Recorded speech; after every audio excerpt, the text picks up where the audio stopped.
श्रीमद् भगवत गीता का 8वां अध्याय है अक्षर ब्रह्म योग। इस अध्याय में भगवान श्री कृष्ण कई अवधारणाओं और शब्दों का संक्षेप में वर्णन करते हैं जिन्हें उपनिषद विस्तार से बताते हैं। इस अध्याय में भगवान श्री कृष्ण ये भी बताते हैं कि मृत्यु के बाद आत्मा की मंजिल क्या तय करती है। वे ये भी बताते हैं कि अगर मृत्यु के समय हम भगवान को याद करें तो हम उन्हें अवश्य प्राप्त कर सकते हैं। नमस्ते मित्रों, आज हम भगवत गीता का 8वां चैप्टर अक्षर ब्रह्म योगो नाम अष्टमोध्याय उनकी चर्चा करेंगे। 7वें अध्याय में जो कुछ भगवान ने रहस्य ओपन अप किए थे उनकी पर थोड़ा प्रकाश डाला था। आज ये जो 8वां चैप्टर जो है वो कहते हैं कि जब हमारा मृत्यु होता है, कोई किसी भी व्यक्ति का जब मृत्यु होता है तो मृत्यु के बाद आत्मा का क्या होता है, कहां जाता है, कौन ले जाता है, कैसे जाते हैं। योगियों अगर योगी है, अगर उनका शरीर छूट जाता है मतलब मृत्यु होते तो उनका उसके अंदर से सूक्ष्म शरीर जो है वो कैसे निकलता है। अगर कोई संसारी व्यक्ति है उनका अगर मृत्यु होता है तो वो कैसे जाता है। इस प्रकार से सारे प्रश्नों का उत्तर यहाँ पे अक्षर ब्रह्म योग इस अध्याय में भगवान ने दिए हैं। सबसे पहले अर्जुन 7 प्रकार के प्रश्न पूछते हैं। जैसे पूछते हैं कि ये भाई ब्रह्म तत्व क्या है, और ब्रह्म तत्व के बारे में भगवान कहते हैं कि ये जो ब्रह्म तत्व है वही ईश्वर है और वही तेरा अपना वास्तविक स्वरूप है। इस प्रकार से ब्रह्म तत्व की चर्चा करते हैं। उसके बाद अध्यात्म क्या है, अधि आत्मा मतलब अपने अस्तित्व के बारे में जो ज्ञान दिया जाए उसको अध्यात्म विद्या कहा जाता है। तो ये अध्यात्म है।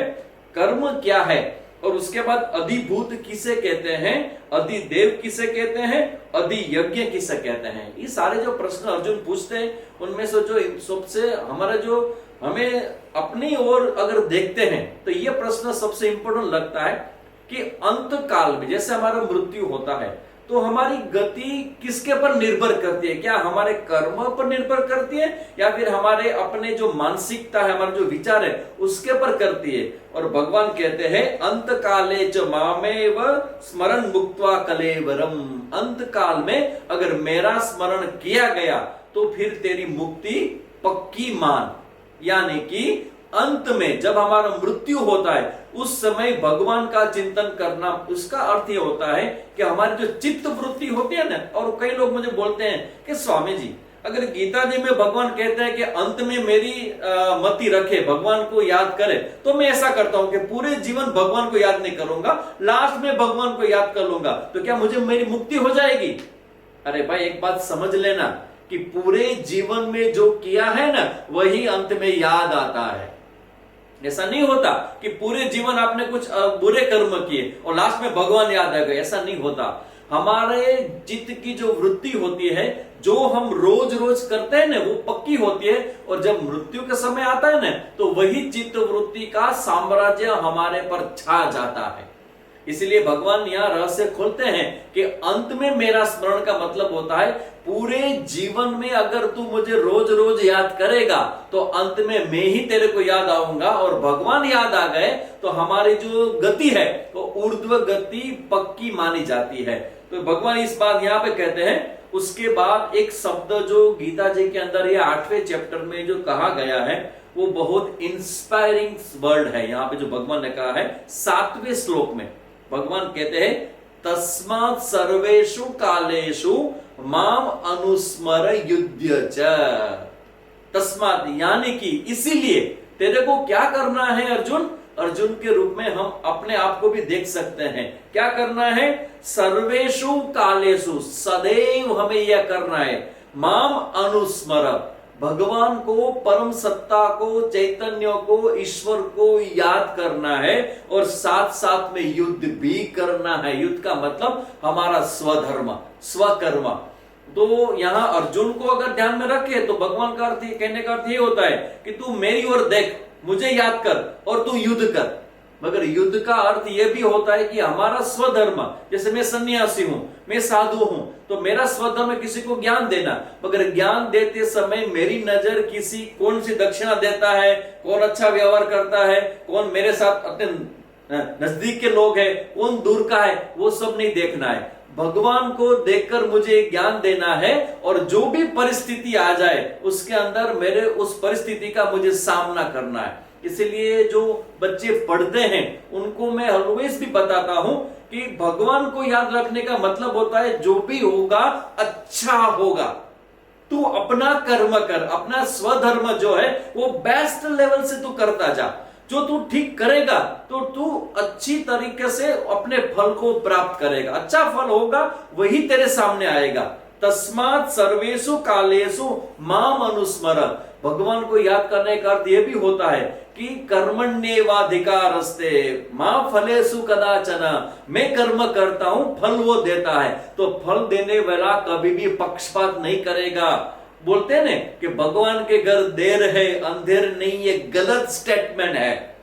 भगवान को समझे बिना ही कहा जाता है कि भगवान के घर देर है अंधेर नहीं।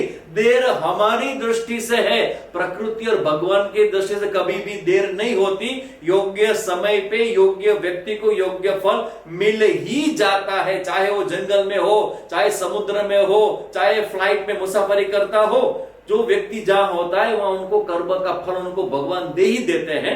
तो कर्म फल देने वाला जो भगवान है वो हमारे कर्मों के मुताबिक हमको फल देगा। इसलिए कभी नहीं डरना चाहिए। कभी भी हमारे जीवन में ऐसा मुश्किल परिस्थिति आ जाए तो भी हमें जो करना है वो हम करते रहना है। भगवान अपने फल अपने समय पे, जब भी हमारा समय आएगा उस समय पे वो फल हमको दे ही देंगे। तो ये बात हमें ध्यान में रखना है। उसके बाद भगवान कहते हैं कि जो योगी लोग होते हैं वो पूरे प्राण को अंदर से, यहाँ पे हमारा जो आज्ञा चक्र है, भगवान गीता जी में बताते हैं कि ये सर्वद्वाराणि संयम्य, सब जगह से प्राण को खींचकर आज्ञा चक्र पे लाकर वो योगी लोग हैं वो ओम का उच्चारण करते हैं, तब सीधा उच्च लोक में उनकी गति होती है। और फिर बोलते हैं कि दो प्रकार की गति, कृष्ण गति और शुक्ल गति। जो यहाँ पे शुक्ल गति है वो अपुनरावृत्ति है, वहां जाने के बाद वापस नहीं आता। और जो कृष्ण गति है वो संसारी लोगों की होती है, जो कामना वाले लोग हैं, जो अपने कामना पर नियंत्रित नहीं पा रहे हैं, नियंत्रित नहीं पा सके हैं और पूरा जीवन संसार की ओर दिया है, तो उनका जब मृत्यु होता है तो अगेन फिर संसार में आता है और फिर बाद ऊपर जाता है, फिर नीचे आता है। ऊपर का मतलब होता है सूक्ष्म लोक, नीचे का मतलब होता है स्थूल लोक। तो ये जो उनकी यात्रा है, पुनरपि जननम पुनरपि मरणम पुनरपि जननी जठरे शयनम इह संसारे खलु दुस्तारे कृपया पारे पाहि मुरारे भज गोविंदम गोविंदम भज मूढ़ मरे। आदि जगत गुरु शंकराचार्य कहते हैं कि ये संसार चक्र चलेगा, कृष्ण गति में चलेगा।